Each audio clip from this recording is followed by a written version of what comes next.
various tough maneuvers by President Donald Trump to force Russia to sit down at the negotiating table, the long-awaited moment finally arrived.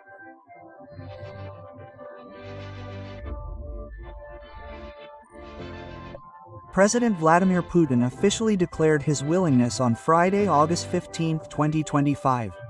The world was stunned.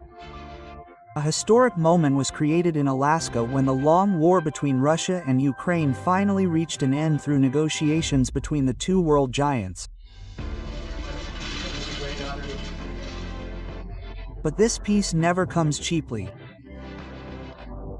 Behind the smiles of diplomacy lurked a price that Ukraine must pay to remain on the world map. That price was nothing but their very homeland. For more than 3 years, the Kremlin has deployed millions of tons of weaponry, sacrificing thousands of lives to control at least 114,500 square kilometers of Ukrainian territory, or approximately 19% of the country's total, including Crimea and much of the eastern and southeastern regions. With such a huge sacrifice, Putin clearly would not accept the return of the blood-soaked territory. Therefore, at this historic negotiating table, Putin played his trump card. Controlled territory is the absolute price for a ceasefire. The question is, which part of Ukrainian land will officially fall to Russia? Russia's demands at the negotiating table have truly struck a nerve in Ukraine. According to U.S. Special Envoy Steve W. Kov, Moscow now wants Donetsk fully under its control, even though they have already captured more than 3/4 of the territory through military operations.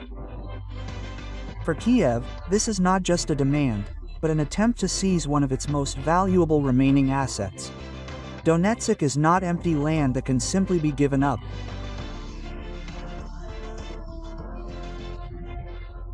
Beneath its earth lies a massive coal reserve of around 60 gigatons, which has long made Ukraine one of the countries with the largest mining resources in the world. If these reserves were transferred to Moscow, Kiev would lose not only its natural treasures but also its strategic status on the global energy map.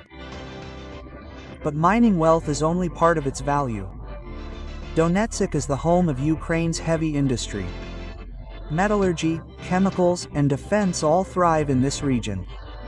Relinquishing it would mean undermining the foundations of the national economy. Rebuilding this industrial center elsewhere would cost billions of dollars in years, something nearly impossible in the midst of a protracted war. Militarily, this region is even more crucial. The city of Pokrovsk, for example, is a key logistics hub with rail and road links supporting Ukrainian forces on the Eastern Front. If it falls, the supply of weapons and supplies will be cut off. Kharkiv, on the other hand, is not only an energy hub with a vital power plant, but also a strategic point in a narrow defensive line that has served as Kiev's main shield against Russian attacks.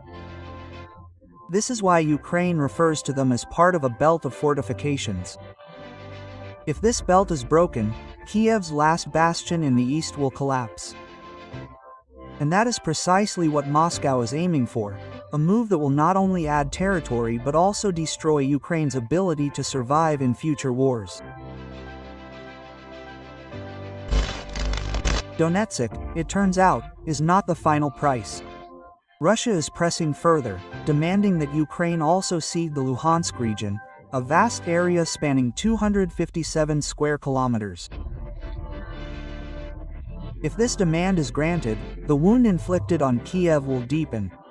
Because Luhansk is not just Donetsk's neighbor, but another vital heartland that supports Ukraine's power. Luhansk holds equally enticing wealth. Its vast coal reserves make it a crucial energy source for the Ukrainian economy.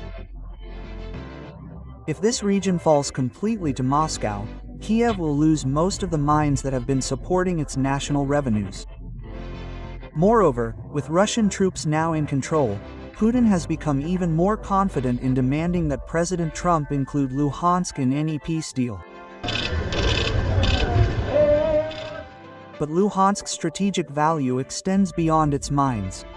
This region has long been known as the center of Ukraine's heavy industry, producing artillery, ammunition, diesel locomotives, steel tubes, and even coal mining equipment. There are even precision instrument facilities that support military production. If all of these facilities were to change hands, Ukraine's defense capacity would be drastically eroded. On the other hand, Moscow views it as an invaluable logistical key. Complete control of this region provides Russia with secure supply routes, oil depots, and logistics hubs to bolster operations in Donetsk and the surrounding area. For Ukraine, the loss of Luhansk is not just a loss of land. It also loses a gas transportation hub in its easternmost regional center, a natural bulwark against Russian domination. In other words, Luhansk is a stepping stone that will determine the course of the next war. For Russia, it is a step toward total domination in the east. For Ukraine, it could mean the collapse of one of the last pillars of its defense and economic system. At the Alaska negotiating table, there's one scenario that's most frightening for Kyiv: the possibility of President Putin joining the fight for Zaporizhia. Much of it is already under Russian control. But for President Zelensky, surrendering Zaporizhia is not an option. This region isn't just land, it's the lifeblood that keeps Ukraine alive. It's home to Europe's largest nuclear power plant, and one of the largest in the world. 6 giant reactors stand majestically, supplying electricity to much of Ukraine. Losing this facility would be tantamount to cutting off the country's primary energy source. And if it fell into Moscow's hands, Ukraine would be plunged into a prolonged energy crisis.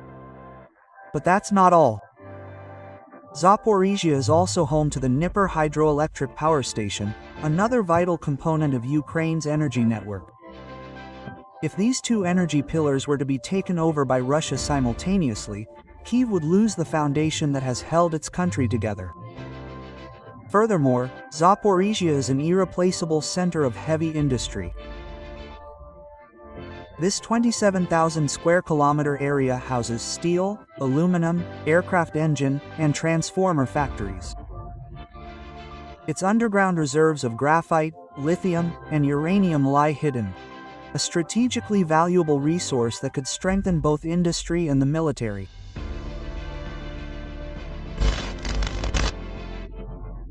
This means that if Zaporizhia changes hands, Ukraine will not only lose an energy and industrial hub but also its economic future.